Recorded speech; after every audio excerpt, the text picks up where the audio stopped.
मीरा भाईंदर शहर के प्रथम माननीय न्यायमूर्ति संदेश पाटिल का भव्य नागरिक सत्कार। मीरा भाईंदर शहर के पहले न्यायमूर्ति संदेश पाटिल का शनिवार को भाईंदर पश्चिम स्थित मैक्सिस मॉल के बैंकेट हॉल में भव्य नागरिक सत्कार किया गया। इस कार्यक्रम का आयोजन Mira Bhayandar advocate bar association की ओर से किया गया था। कार्यक्रम में न्याय क्षेत्र से जुड़े अनेक गणमान्य व्यक्ति, वकील और शहर के नागरिक बड़ी संख्या में उपस्थित हुए थे। माननीय न्यायमूर्ति संदेश पाटिल मीरा भाईंदर शहर के स्थानीय निवासी है। उनके पिता स्वर्गीय डीबी पाटिल शहर के सम्मानित नागरिकों में गिने जाते थे। स्वर्गीय डीबी पाटिल के दो पुत्रों में बड़े पुत्र माननीय न्यायमूर्ति संदेश पाटिल न्यायपालिका में महत्वपूर्ण पद पर आसीन है, जबकि छोटे पुत्र एडवोकेट आदेश पाटिल शहर में कानून व्यवस्था से जुड़े हुए हैं। शहरवासियों ने बताया कि दोनों भाइयों ने अपने पिता का नाम रोशन और मीरा भाईंदर शहर की प्रतिष्ठा को ऊंचाई तक पहुंचाया है। इस कार्यक्रम के अवसर पर additional solicitor general of India senior advocate Anil Singh सहित एडवोकेट आदेश पाटिल और कई प्रमुख नागरिकों से हमने बातचीत की। आइए जानते उन्होंने क्या कुछ कहा। सत्कार मूर्ति संदेश पाटिल जी हाई कोर्ट के जज बने हैं। एक बहुत बड़ी जिम्मेदारी उनके ऊपर है और जिस हिसाब से वो एक वकालत के पेशे में अपना काम करते थे, मुझे पूरा विश्वास है कि जज के नाते भी अपना पूरा कार्यकाल बहुत अच्छी तरह निभाएंगे। देश की जनता को न्याय की ज़रूरत हमेशा रहती है और आज हम देख रहे हैं कि कोर्ट के अंदर कई मैटर्स पेंडिंग हैं और इसीलिए कॉम्पिटेंट जजेस की ज़रूरत है। संदेश पाटिल जी का जो नॉलेज है वो हर फील्ड में है, सिविल है, क्रिमिनल है, सर्विस है, टैक्सेशन है, हर चीज़ में उनकी जानकारी, हर फील्ड में उनकी जानकारी है। तो उसका लाभ हाई कोर्ट को मिलेगा, महाराष्ट्र की जनता को मिलेगा और पूरे देश को मिलेगा। वैसे मैं तो हमेशा जितने भी मेरे साथ में लोग काम करते हैं, मैं कोशिश करता हूं कि भाई वो जितना ज़्यादा से ज़्यादा सीखें, आगे बढ़ें और समाज के लिए काम करें। मेरा मेन लक्ष्य यही रहता है कि देखिए, जहाँ तक लीगल प्रोफेशन है, चाहे वो वकालत हो चाहे जज हो, तो कई बार ये कहा गया और सुप्रीम कोर्ट ने भी कहा है कि it's a service, you are performing your duty as a service to the society. तो आप सिर्फ कमाने के लिए काम नहीं कर रहे हैं, लेकिन एक सर्विस देने के लिए आपका प्रोफेशन है। तो जितना ज़्यादा से ज़्यादा आप समाज को दे सके उतना कोशिश करना चाहिए।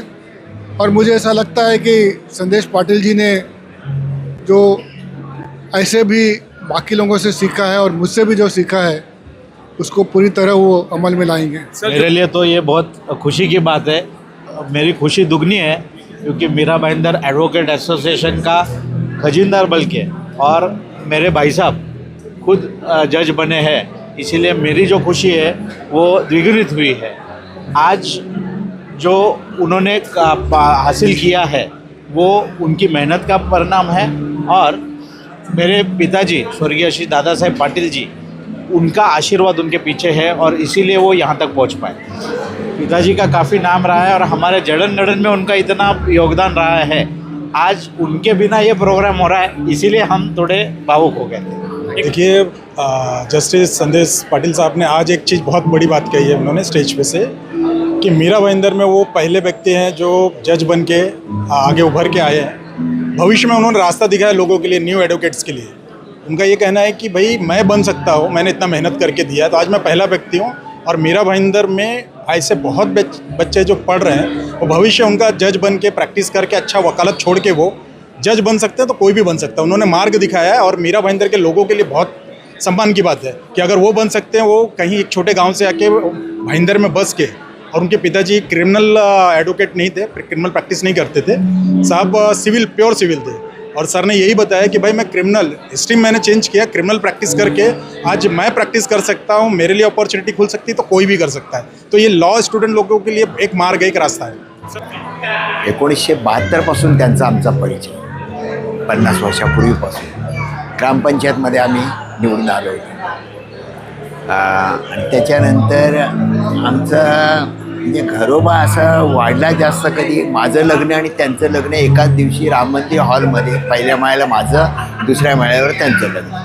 एकमेकाला भेटायला आम्ही शुभेच्छा द्यायला मुंडवाळ्या बांधून गेलो. असं दादासाहेबांचं आमचं तिथून मग सुरुवात झाली. ते अगदी नंतर मग आमचे कुठलेही कायदेशीर बाब असेल, काय सल्ला घ्यायचा झाला तर दादासाहेब पाटील यांच्याचकडे आम्ही जायचं. त्याच्यानंतर दादासाहेबांचं याच्या हे करता करता त्यांची मुलं संदेश, आदेश, मग आदेश यांच्याकडे, मग सिव्हिल मॅटर आमची एक प्रकरण होतं त्याच्यामध्ये आम्ही त्यांच्याकडे गेलो.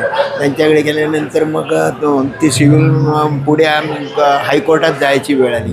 तेव्हा मग संदेश पाटील साहेबांची भेट झाली. मग चर्चगेटला त्यांच्या ऑफिसमध्ये जाऊन त्यांचं एवढं मार्गदर्शन आणि साहेबांचं मी सांगायचं तर एवढं तल्लख बुद्धिमत्तेचे आहेत ना, ते खरोखर आहेत. शेवटी त्यांचा मुलगा आज जज झाला. भाईंदरची शान आहे खरोखर. भाईंदरचं नाव त्यांनी अमर केलेलं आहे की बाबा पहिले जज मीरा भाईंदरमधून गेले ते दादासाहेब पाटील, स्वर्गवासी दादासाहेब पाटील यांचे चिरंजीव म्हणून गेले. आणि खरोखर आम्हाला सार्थ अभिमान आहे मीरा भाईंदरच्या नगरवासियांना. संदेश पाटील हे आमचे सहकारी आहेत. आम्ही एकत्र मोठे झालेले आहेत. संदेश पाटलांच्या वडिलांनी, दादासाहेबांनी आणि माझ्या वडिलांनी एकत्र मीरा भाईंदरमध्ये हनुमान मंदिर ट्रस्ट, भाईंदर सेकंडरी स्कूल आणि सेवा सहकारी सोसायटीमध्ये एकत्र काम केलेलं असल्यामुळे आमचे त्यांचे घराचे संबंध आहेत. एकत्र घराण्याप्रमाणे जुन्याप्रमाणे एकदम म्हणजे घरेलू संबंध आहेत. आज त्यांनी त्यांच्या मुलांनी हे जे मुंबई उच्च न्यायालयाचं जे न्यायमूर्ती पद केलेलं आहे, त्यांना नियुक्ती केलेली आहे. यामुळे मीरा भाईंदर शहराचं नाव संपूर्ण देशामध्ये उज्ज्वल होणार आहे. मीरा भाईंदरच्या वतीने, सर्वांच्या स्थानिक रहिवाशांच्या वतीने मी त्यांना त्यांच्या पुढील वाटचालीकरता शुभेच्छा देत आहे. त्यांनी मीरा भाईंदर नाव अजून उज्ज्वल करावं हीच अपेक्षा. आप देख रहे थे YSR न्यूज़ में अजीम तांबोली, मीरा भाईंदर.